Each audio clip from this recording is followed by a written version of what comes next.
Inside Northside, the special edition podcast where we're just taking a little inside look at some of the new folks on our leadership team at Northside. And so we have our special guests here today, Aaron McClary and Sarah McClary. Thank you guys for joining us. As we get started, just a couple of quick things to remember. If you have any questions that you would love to throw out at the very end, we are going to do a Ask Us Questions podcast. And so send your emails to hello@mynorthside.com, and we'd be happy to try to answer some of those questions as we dive in. Additionally, just remember that September 19th and 20th is our women's conference. It'll be a great time to just gather with other women as you can just learn a lot from one another. We're not invited, but Sarah, you're invited. As we just lean into a great way to hold one another up as a church. It's part of our goal as a family. So Women's Conference, September 19th and 20th. You can log on at mynorthside.com and register, or it's in the digital bulletin. So a couple of great options, but make sure and check that out. All right, let's get started, you guys. Looking forward to asking you all some questions. We'll start off easy, and then we'll get into the deep stuff later. So first off, who are you? Tell us about you. Tell us about your family. Give us the lowdown on Aaron and Sarah. You got me a little bit nervous with the deep stuff coming later. So. Oh no, it'll be easy. Who are we? Wow. Well, we'll keep it simple. We've got 5 kiddos, and so that makes life fun all the time. We've got correct me if I'm wrong on these, sophomore in high school. We've got an 8th grader. We've got a 7th grader. We've got a 3rd grader, and we've got a 1st grader. 4 girls and a baby boy. And Sarah and I, today, as we're recording this, is our 19th wedding anniversary. Happy anniversary. So, thank you. Thank you. Yeah, and this is exactly how we wanted to spend it. I mean, Sarah said, can you please get me in a podcast for my anniversary? That's all I want. It's the perfect gift. And we delivered. This is beautiful. Yeah, so that's a little bit. How would you round that out? Anything else about our family that's shareable? Organized chaos. Yes. That's how I would He left describe out us. Bernie. Benny. It's Benny, not Bernie. Benny. He did indeed leave out our How could I? 100-pound Saint Berdoodle. Berdoodle. So that's where I got, okay. Yeah. As if 5 kids and 2 full-time working parents wasn't enough chaos, we wanted to add, a 100-pound animal to the mix. Great choice. Wouldn't have it any other way. That keeps things fun. He's a great dog. All right, so another fun question. Within a mile of the church, what's your favorite restaurant and what would you order there? We could even take diet off the equation if you just want to get what you want. Calorie-free. Calorie-free, what do you want to order? Yeah. Yes. I think it's probably a Northside favorite to some degree is PV, right across the street. That's a good choice. If I can eat unlimited baskets of chips and salsa without feeling shamed a few hours later, that would probably be the route I'd go. I'd probably eat more than chips and salsa. Nachos Locos. That would be my go-to there. All right. A little bit of shrimp, a little bit of other stuff, and a whole bunch of cheese, and it's great. Sounds good. Yeah, I think PB would be it for me too, All except right. I'm going with the beef taco and probably some tortilla soup. Tortilla soup. I haven't had the tortilla soup. I'm going to put it on the list. Fantastic. All right. So do y'all have any family recipes, speaking of food? What do y'all have in the family, whether it's a secret recipe or a go-to? What's a family recipe? If I'm cooking, it's probably my world/family famous Kraft mac and cheese with cut up hot dogs in there. Wow. It's really next level. Are you stuff. sharing this recipe, or is this something you're keeping? We might be able to put it in the Just show straight notes. From the box, I don't know. Trey. All right. From the box. We may send you the recipe later. Man. Yeah, how should I say, my standards are relatively low when it comes to my own culinary expertise, but she is a wonderful cook. Her mom was a wonderful cook, and so what would you say? All right, Sarah, up the game a little bit from this. I don't know. I'm pretty Southern cooking. All right. So favorites at our house, chicken and noodles, mashed potatoes, corn, rolls, that kind of thing. I would eat that. Yeah, That's I a have good. eaten that many That's a times. good comfort meal, is what that is. That's right. a lot of chicken and noodles across our table probably. But I do really enjoy cooking. Okay. Comes relatively easy for me. I wouldn't say it's the healthiest type of cooking, but it is pretty tasty. for That's sure. awesome. Yeah. Yeah, That's she gets it awesome. on us. She grew up on a farm in northern Indiana, and just stick to your ribs good. Old home cooking is where it's at. When we first met, it was the first time I realized apple dumplings were a real thing. Her mom would make them and freeze them and then get them out and serve them with some vanilla Homemade ice cream. and homemade ice cream. That's a real good thing.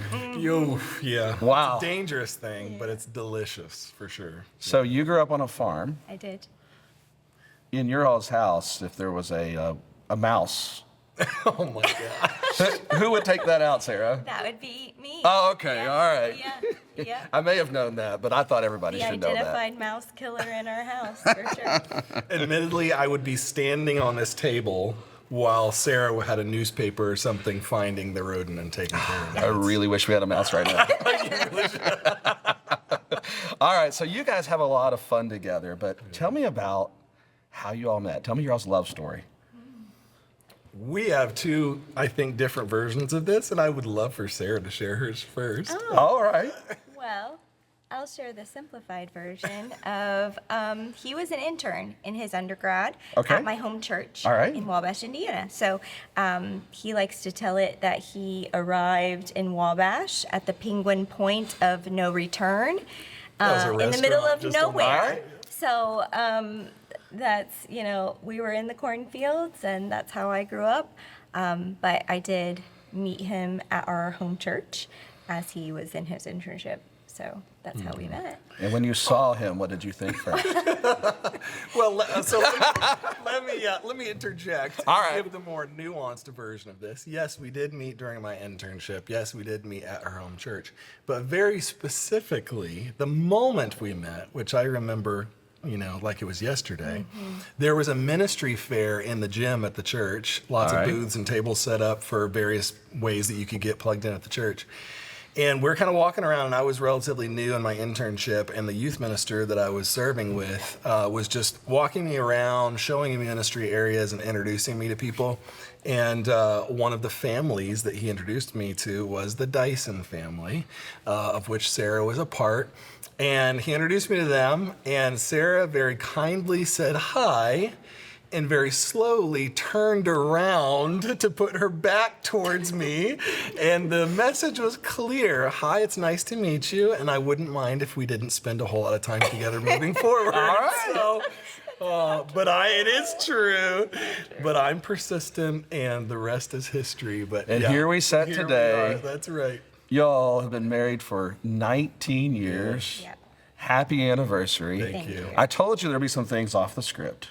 So we just want to stop for a second, and we want to say that we are so thankful for the way that you all model marriage, and we got you a little gift. So we just want to, we know that today It's not is a one mouse, of is it? It's not a mouse, but that would have been better. Maybe there's one in it, but really more for you, Sarah. We got you some flowers because we know that you might have rather do something else today, but you've come and you've done this to share. So thank you. We want you to have them. Now we are going to make Aaron put them on the floor over there Yeah. until Oh, man. afterwards. That's really But thoughtful. also, we know that you guys are going to dinner tonight, and so we would like you all to have dinner on Northside.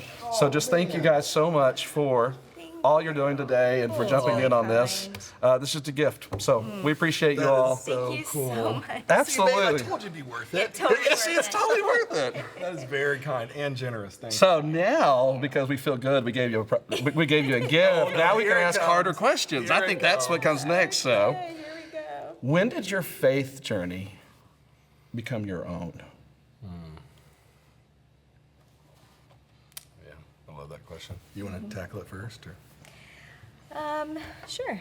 I grew up in the church. My parents were my Sunday school teachers. I never remember a day where we didn't, go to church. Church was on Sunday, and we never missed. Attendance was very important in my house. So I grew up knowing and loving Jesus, and I'm so grateful for that and the family that I grew up in. And so probably like a lot of people, when I graduated high school, went on to college, I did have a bit of time where I stepped away from the church and just kind of, was far from God and questioning some things. Sure. And along that time, an introduction to Aaron, and I still attended church, but it's just really a time where reflecting on my own faith journey of is this my faith? Is this my parents' faith? And I was baptized at a young age and really loved and knew Jesus loved me and created me to be who he wanted me to be. But, just some absenteeism from church during that time. And so I think probably for me it was the start of our relationship was just really knowing he was going to become a minister and is that kind of a life that I can and want to live? Yes, it's a good question. It's a big calling, for sure. And so I think that's probably when my faith became very real to me, and became very close with God in that relationship, for sure. I think that's awesome. where it was for me. Yeah. I grew up as a PK, preacher's kid. I know one of those. Yeah, that's right. Yeah, you can relate. You resemble that. And for me, kind of twice over, my mom was a children's pastor my whole life. So, eat, sleep, breathe church. That was our story in our life. I have 3 siblings, and all of them to this day are either in full-time ministry or married to a full-time pastor. So we get it honest. But so I don't recall a day literally in my life where I didn't know certainly about Jesus and didn't really know Jesus, honestly, closely. I sowed some wild oats along the way. I'll leave those stories. You don't want to stop and tell those? No. Okay. But, anybody who knows the Lord knows that he's gracious, and it's his kindness that leads us to repentance. And so when I went through that period of my life, what I experienced was the kindness of God, primarily through his people, that really nurtured me back, and not back in the sense that they pushed me out, but in the sense that their arms were always open, and the church was always a place that was welcoming to me. And it was a bit of a challenge feeling at times like you're in a glass house or you're in a fishbowl, and my parents were never like, hey, people are watching, so you gotta do X, Y, Z. But you just felt that even as a young person, that I know who my dad is, and everybody else knows who my dad is and who my mom is. And so that is certainly part of my journey. But I think that season in particular, knowing the goodness of God, but then experiencing that goodness in the midst of my rebellion and in the midst of me not being good toward God and toward others as well, and still experiencing his love and the love of his people to me during that season was a really refining season where it's like, okay, this is something I know I want to be a part of forever. That's awesome. Yeah. All right, so you guys, you're in love with Jesus, you're in love with each other, you're married, and then comes this thing called kids.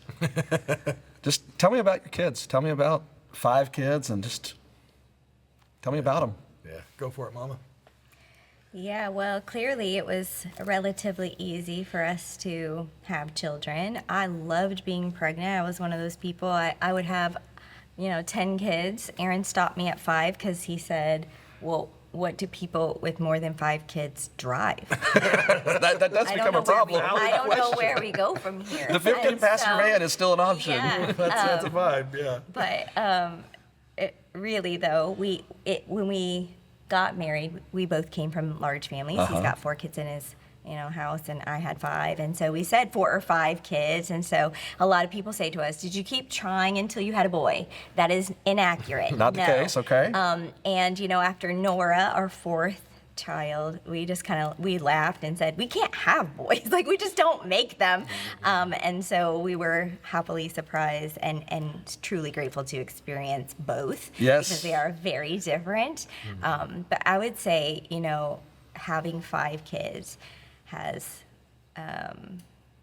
I don't think it's kept us young, to be quite honest. Busy, but not young, but wouldn't change a single thing. Each one of our kids is just so individual and so fun and just uniquely made by God, and really just completes our family. And everybody said, you'll come to a day where you'll feel like, I'm happy to stop having children. I didn't think the day would come, but it did. Good. And Judah for sure rounded out our family, and having 5 kids is busy, but so fun. Oh yeah.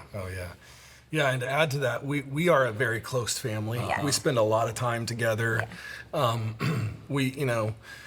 We've got a house with plenty of space for everyone, and yet it seems like everyone's in our room on our Yes, bed all the that's time. awesome. You know, That's I think awesome. All the time. yeah, including the dog. So Well, why not? keeps He's just 100 pounds. yeah, exactly. Yeah. But Anna, our firstborn, is incredible. She's got just a unique perspective on life. She has type 1 diabetes, so that's been she actually was diagnosed right before we moved down here to join staff. So 10 years old, and the word I think of when I think of Anna is brave for what she's had to navigate through. Yeah. Shocker, I'm getting emotional talking about my kids. We brought flowers and brought Kleenexes. Leah, our second born, is a joy. We often refer to her as the heart of our family, not because we devalue any of our other kids, but she just has a special place in our hearts and in our family. She is on the autism spectrum. She's nonverbal largely. She can use 1 or 2 word phrases to really get what she wants, and she does a really good job at that, asking for what she needs, that sort of thing, but not conversational in terms of communication. But an incredible joy, and we often say about Leah, she's the easiest of our 5 kids because she's happy-go-lucky, goes with the flow 95% of the time. So she's a gift. Emma, our true middle child. What I tell everybody is Emma is one of one. Yeah. There's just. You've met Emma, and then you've met other people. You haven't met anybody like Emma. Nope. And, That's awesome. Yeah. So she keeps us on our toes all the time, usually in the best of ways. That's awesome. And she's my sports girl, so we would watch a lot of sports together. Who Dey, go Bengals. Maybe We'll some plug for Bengals. that. There, yeah. We knew the Bengals was coming. Yeah, that's Yeah, exactly you knew it. right. Yeah. Nora, our youngest of the girls, is just sharp as a tack. We often joke that she's, gonna be the first female president one day. She's just very smart and Independent. she does not want you to help her with much of anything. Yeah. She can do it, huh? That's right. That's awesome. I can do it. That was her key phrase. That's awesome. Forever. And then of course Judah. We call him Jude the Dude, and he's just, he's a ton of fun. He's Sweet. Yeah, very sensitive, sweet. Yeah. loving, Yeah. very emotionally intelligent. Yeah. He That's really, awesome.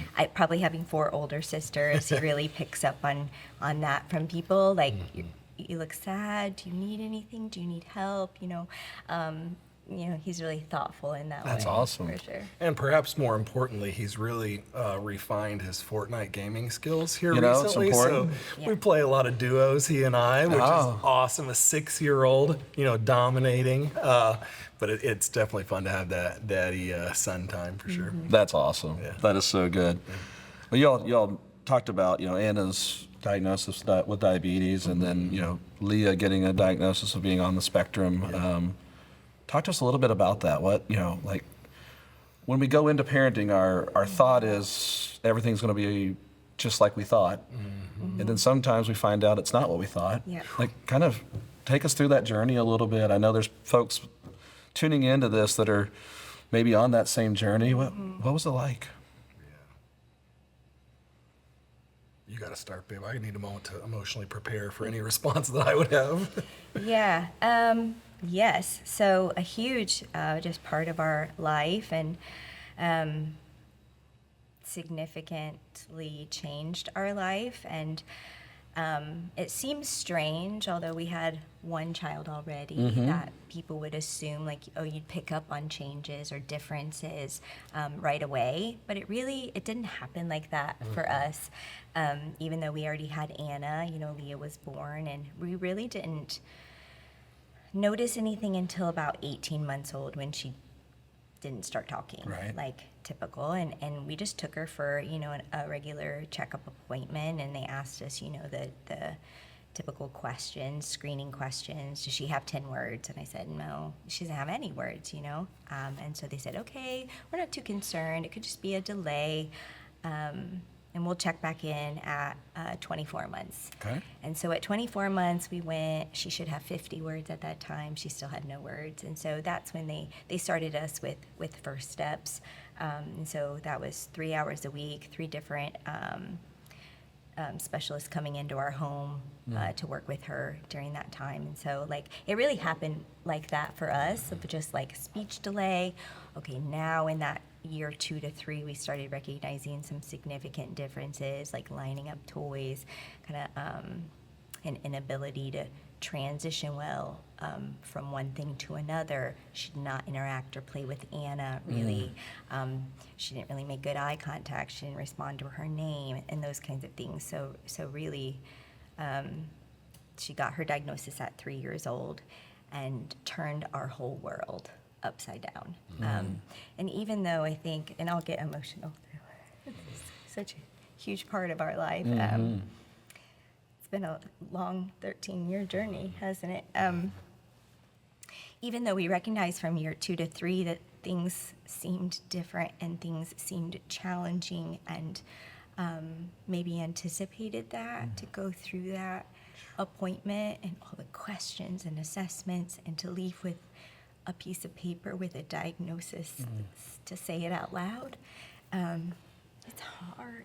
It's really hard. It just was devastating to us.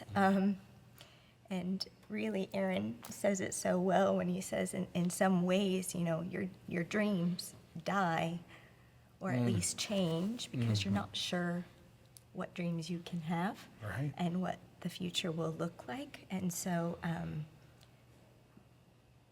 10 years ago, when she received that diagnosis at 3 years old, our lives just completely shifted. Yeah.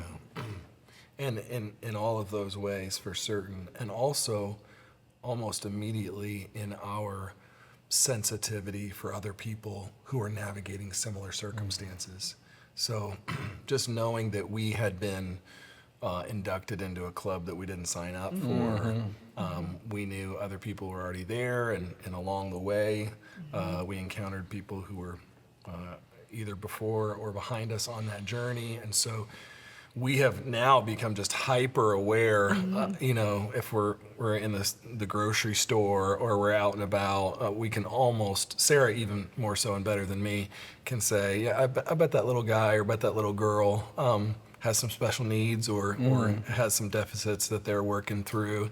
And it just, I think that through our heartache, God gave us a sensitivity to that experience for others that just allows us to, you know, if it's a complete stranger, to, hey, your daughter's beautiful, you know, love what your son is doing, or, you know, whatever. Just a word of affirmation goes a long way, because we know it's just a tough journey, and it's always a little bit tricky, because Leah, we love her wholeheartedly. We love her for just who she is. And so we don't want to be like, have this perpetual pity party where we're constantly sad about her. Because here's the truth. She's happy like almost all the time. So if we're moping around and we're sad about what she's not doing or missing out on, et cetera, we certainly don't want to project that on her or overshadow. And yet at the same time, the very real reality that she's not doing the same things as her neurotypical peers. And then so just knowing that other people are navigating through that as well, every word of encouragement or every smile or every affirmation, either to her or to us, means so much to us. So we try to offer that to others as well. Yeah, for sure. That's I just can't imagine like walking through that. But I just want to say thank you to you all, because you have a heart to help teach others how to respond.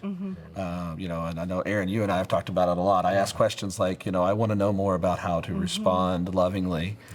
I kind of want to lean into that for a second, because if you've never been able to have the joy of interacting with a special needs person or child, you may not know what to do or not do. What advice would you give someone who's just foreign to it. It's just new to them. Like what, just in those little things you were saying, I think those are important for us to know. Yeah, it's good. Yeah. I think talking to them, I've had really dear friends who love me and love our family and love Leah, but have said to me, like, Sarah, what should I talk to her? Because they know she won't respond. Like, Right. should I do that? Should I Right. not do that? And I just think, man, we talk to Leah all day, every day, as if she understands everything we're Yes. saying and as if she would respond. So, like, in the car, like, I would say, hey, Leah, how's your day? How was it? Oh, I see Miss Charlie says that you had a great day. Oh, did you have fun in PE? Like, we just talk Yeah. to her. Like we talk to our other kids. And we're hopeful that one day, never giving up, that she will respond. But I definitely just assume she understands everything. And so I would say acknowledge them as people and just saying hi, even if they don't respond. Don't be afraid to ask questions. Questions are not offensive to me at all. Like, I'd rather you ask and me help you through it than you just act like pretend like she's not there. Because sometimes I think with kids who are nonverbal, it's easy to just pretend like they're not there. They aren't aware of what I'm saying. They don't talk, so I'm not going to talk because that feels awkward. And so they are people. Leah has feelings, and she has passions and loves like all the rest of us, and she loves for people to talk to her, and she doesn't reciprocate in the same way, but she absolutely she shows you in ways that oh, Leah loves me. She knows I'm here. She wants to be next to me, those kinds of things. That's beautiful, because I just do think it's unknown. And Yeah. when you're unknown, you get Absolutely. uncomfortable. Yes. And so you guys being willing to help us learn more is such a joy, because it's special needs part is something at Northside that I love. It's one of my favorite ministries here. I think it's so cool of what we're doing. I know, Aaron, you and I sat at a conference and heard the disturbing stat that over 75% of families with special needs children are not in church. Yep. And Northside wants to be a place where they're welcome. And so the work you guys do on that, thank you. Thank you so much. Thank you for teaching me. Thank you for teaching us. Because I know Jesus sees all of us. And we just want to see like Jesus. So it's just, it's so awesome. Yeah, absolutely. Yeah, there's kind of a phrase in the autism community that if you've met a person with autism, you've met one person with autism. You can't just take this and extrapolate it across the whole spectrum of autism experiences. And so there is unique and distinctive qualities of every special needs person.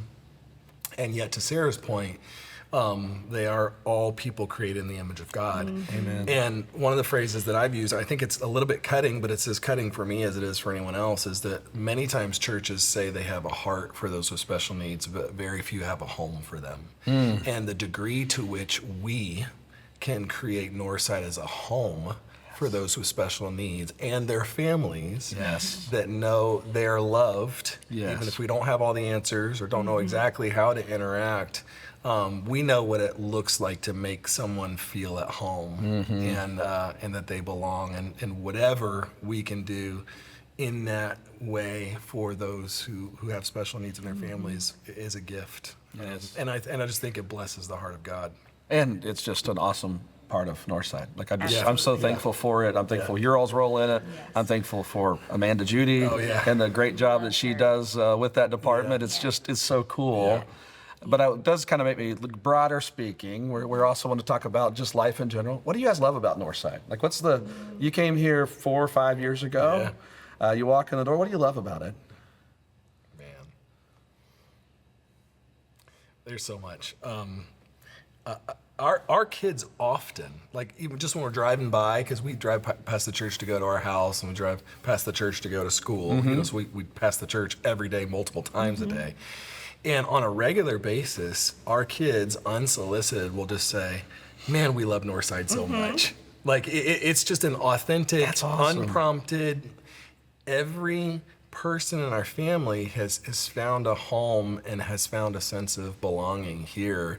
And I think that just speaks to who Northside is and who she has always been as the bride of Christ. We hear those phrases all the time, a big church that feels small. And that was our experience, when we came on board 4+ years ago. It just felt so natural. It felt, we didn't have to fight our way in to being a part of the body here.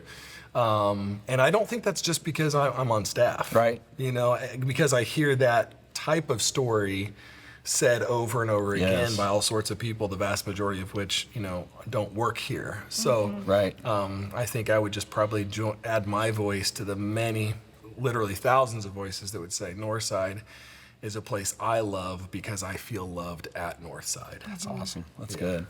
Yeah, and the only thing I would really add to that is that it's not because you're on staff, because every church we've always attended, you are on staff. You're a pastor, and so I don't think that necessarily is the conclusion of that. Yeah.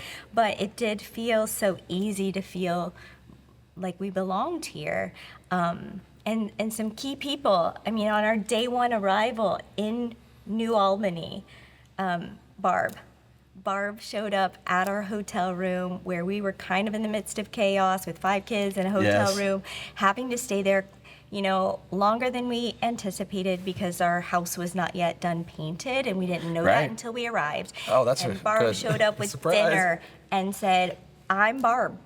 I work at the church, and what do you need? What do you need? Here's some dinner. Here, life jacket, swim trunks, what do you need? What else do you need? Do you want to come over to swim?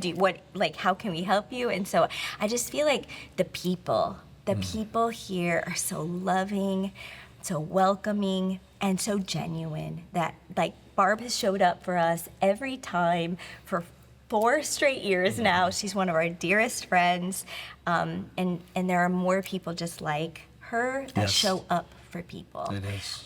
In every situation in life, on every Sunday, there'll be somebody here, just to welcome you in and to be here for you.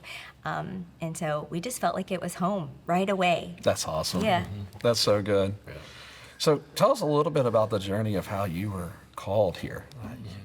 It's easy to fall in love with. How'd you end up here? Yeah, I love that story. Which one of us is going to tell it? Go ahead. Well, I'll start with the phrase that we used at that time, which was, we felt like God was inviting us to say yes to what was next for us before we knew what we were saying yes to. It was really a moment of faith, and I've shared that a couple different times along the way. But long story semi-short, Sarah had the opportunity, after having stepped into the field of autism therapies to serve kids with autism and their families. She did that when Leah was diagnosed, and just right on the heels of that diagnosis, Sarah left education. She was a teacher at the time, and basically started at the bottom, hourly job, working with kids with autism, learning everything she could to support Leah. And over time, I think the Lord has just blessed her servant-hearted nature around that. And so she's had more and more opportunity to have greater influence in that community. And so fast forward to 4 years ago, or a little bit more, and she was just given the opportunity to have greater influence, to impact and serve more families and kids. And we really prayed a lot about that. I was leading a church as a lead pastor at the time. And in most ways, it didn't make sense for us to say yes to that. Because it really, takes all 5 of our kids out of what they know. And I was leading at the time and had a church that loved us and that we loved. And yet it became abundantly clear that the Lord was opening this door for Sarah to bring us all where he wanted us to be. And so we actually said yes to that. I actually announced that to our congregation, to my elders at the time, before I had the first conversation with any church to look for a new job. Really stepping out on faith. Yeah, let alone Northside. And I was mature through the whole process, and I never questioned God's provision. And a couple tantrums, a lot of tears. There were a few. I don't believe the tears part. We've never seen those. He usually saves those for home. Oh, jeez, yeah. Yeah, but the rest is history. We said yes to that. She has had, even since then, even more opportunity for increased influence in the organization she works with. And I have found a home here and ministry work that I find so fulfilling, and I'm part of a team that I love deeply, and a church that I do anything for, and true on brand for God. What we thought was, I think the phrase, at least at one point I said, I'm throwing my life away when I resigned from a job and didn't have another one lined up. Wow. You don't know anything about No, that, right? no, I've never done anything like this. This sounds really foreign. Do share. Yeah, and I just imagine God smiling and just kind of okay, you're throwing a bit of a tantrum here, but trust me, because I've got a plan for your life. And in spite of not being real mature about it at times, I did say yes in my immaturity. She handled it much better, and God just showed off. He showed up and showed off, and brought us here and brought us into things that we truly could not have asked or imagined, and just so very grateful for it. And it's cool because he's taken you on this journey, but I know your work's been on a journey too. Kind of tell us about your work journey of going from teaching to where you are, and now the influence that you have and what you're doing for the community. And and it's been exciting, such a great experience for me. So like Aaron said, 10 years ago when we got Leah's diagnosis, what was recommended to us was 40 hours a week of ABA therapy. And what's ABA? Exactly, which is what we said leaving that appointment. Even as a teacher, I had kids with some diagnoses come through my kindergarten classroom. I was teaching kindergarten at the time, but really I was like, I have no idea what ABA is. And so ABA is applied behavior analysis. It's a therapy, the gold standard of therapies that works individually, one-on-one therapy for kids with autism. Okay. And so that was recommended to us as we left our appointment. And so we started the journey of touring, calling facilities. How do we get into ABA? Where are we going to go? Who offers it? Is it close? Do we have one near us? That kind of thing. And so we toured a few facilities, and then found one where I currently work. That we just loved. I just loved when we walked into the center, just kids running and playing and laughing, and therapists on the floor with the patients, and just, I was like, this is it. I love it. I love it. They also offered occupational therapy and speech therapy, which we knew that Leah needed as well. And so she started that just 2 months later in that facility. And it's hard as a parent to say, I'm going to drop my 3-year-old baby drop them off, and you're going to have them for 7.5 to 8 hours of their day. Oh, wow. Like a full-time job. Wow. And so, but it was, probably the best thing that's ever happened to us. One of the best things that's ever happened to us. And so shortly after that, I decided to start my master's in ABA.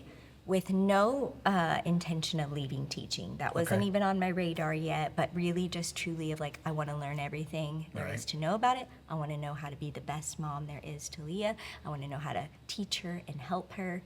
And so I started, and like many in the field of ABA, you stumble in and then you fall in love. And so what I saw happening with Leah, the strides she was making, the progress she was making, I was just like, I love this so much. I want to leave teaching, and I want to do this for other families. And like Aaron always does, as my biggest champion and my biggest cheerleader, he said, okay, we'll figure it out, we'll make it work. And so I left teaching. I started as a therapist, like he said, hourly, direct patient care, one-on-one with the patients, and then graduated with my master's and passed my board exam to become a board certified behavior analyst, which is what I am today. And so worked in the centers with a caseload of patients for a lot of years. And then when we took the next step to say yes to my next opportunity, I stepped into a regional BCBA position in Louisville. So Okay. then I oversaw clinicians doing the work that I was doing in 9 centers in Southern Indiana, Cincinnati, and Kentucky. And that was the move to New Albany. Yes. All right. So Awesome. that was a great experience. I sat in that role for 3 years, and then last year stepped into an opportunity where I oversee 5 states and 63 centers full of patients and clinicians that I get to work alongside to make sure that we're just adhering to the best quality services for these kids and these communities and families that I love so much and Aaron loves so much. I was So going to say, it's been incredible. You can see the love in your all's Yeah, eyes for what you get to do and the way you get to love Yes. Yeah. Jesus' children that Yep. others might Yep. not know how to. Absolutely. And you all just kind of lean in. Yep. Yep. There is one more thing on this. What advice or what would be your words of encouragement to a mom or dad or mom and dad that has received a tough diagnosis? Yeah, 2 things immediately come to mind. One is you're not alone, because it feels very isolating. So Right. even, maybe even some of the circles you're running in or that your child was running or you thought they were going to, just that gets upended, and sometimes you can feel like you're on an island. Nobody understands because to some degree they don't. Right. You don't even understand because this is all new, and it can be very unsettling and upsetting just to feel like all of a sudden everything I thought was going to be is not, and I have to navigate this alone. So the first thing I would say is you're not alone, and even more specifically I would say we Northside, we are here for you. Yes. And so if you're navigating, just starting that journey, or you're at some point in that journey, just know you do not have to do it alone. And we would love to come alongside you. That's why we have a special needs ministry. That's why God designed the church, so that we could carry one another's burdens. And while our special needs children are not burdens, some of the things that come along with that as parents that we're trying to navigate through emotionally and even intellectually to understand what this is and what I'm supposed to do to help my child are just not things that you should carry alone. So that's number one. And then the second is, while a diagnosis does change a lot of things, what it doesn't change is that God still has a plan for your life, your child, your family. And that plan is good. Yes. And at times it's hard, and I can go there emotionally right away because I could point to a dozen moments where it felt like the end of the world for us. And yet time and time and time again, God showed up. He proved to be faithful. He carried us through it. He used other people to do that. And he's just writing a beautiful story in Leah's life. Yes. And we are being blessed on a regular basis by what he's doing. And so if you're in that position, just know you don't have to do it alone. God loves you, and he has a good plan for your family's life. That's awesome. Yeah. Sarah, do you have anything to add to that one? Yeah, I think to also just acknowledge like everything, all the feelings, all the questions that you feel are okay. And I want to say that because I think all the stages of grief, and while 98% of our days feel absolutely like this is normal life Right. for us now at this point, 13 years in,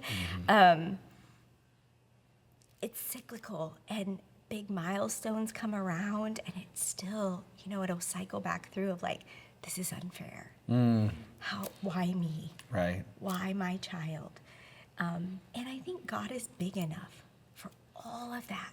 Yes. And he can handle your questions and your doubt and your frustration, anger, all of it. And it's infrequent for us now, but like not infrequent 13 years ago. Right. For us to say, how can you allow this to happen to me, to her? And he's big enough for that. And he's proved himself just faithful time and time again, where we're like, we're going to get through it. And Leah is a masterpiece. And you just cannot know Leah without loving her and being a better person because of who she is. She's just changed hundreds of lives. Therapists. She's been in multiple centers.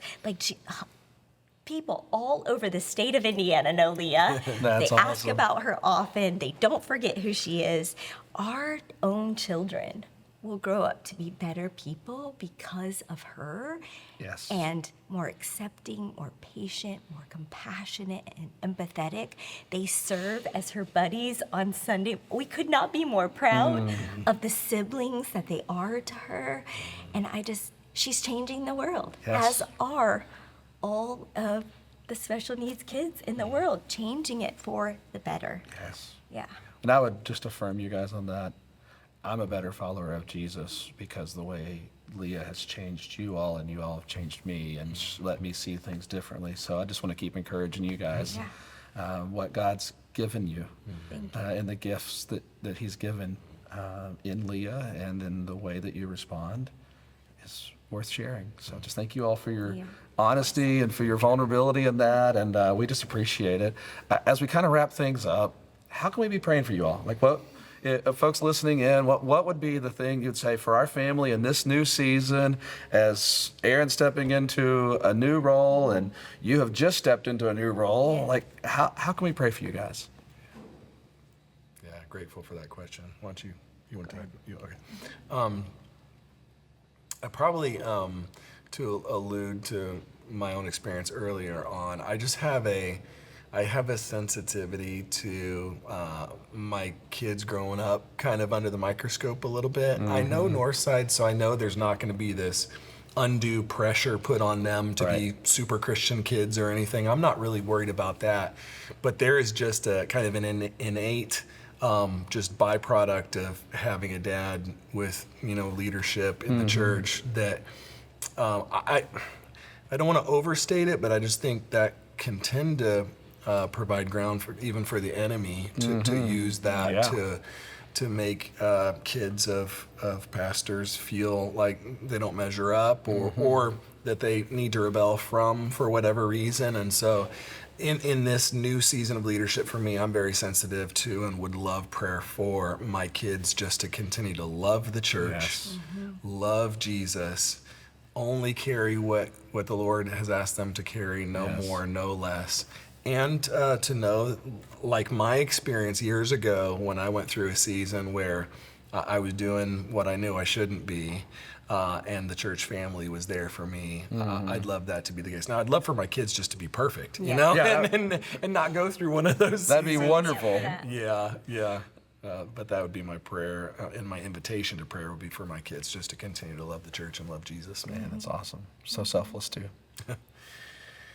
Yeah, for me, that I would just support Aaron well. And I think, 19 years in, we are where we are today because we love each other well and we support each other in the things that we each love and are passionate about. And so prayer for me to continue just to support Aaron how he needs to be supported and to be thoughtful and prayerful for him in this new position would really be great. That's awesome. Yeah, well, you all are such a blessing to Northside.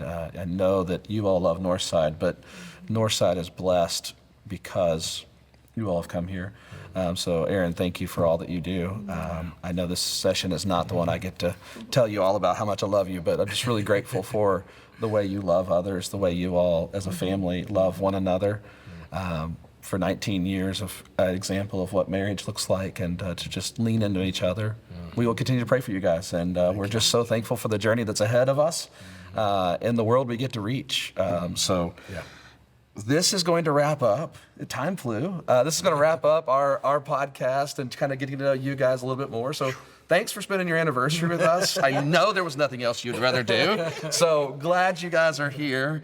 And just a reminder as we wrap up this episode that if you have questions coming up in a few weeks, Aaron, Matt, and I are going to just spend some time answering the questions that come in. So send your emails to hello@mynorthside.com, and we'd be happy to answer those. And just thank you so much for leaning in, Northside family, those around that are listening to this, we're just trying to do what God's calling us to do and reach a broken world and just keep connecting unconnected people to Jesus. So looking forward to it and hope you guys enjoy your anniversary. Thank you.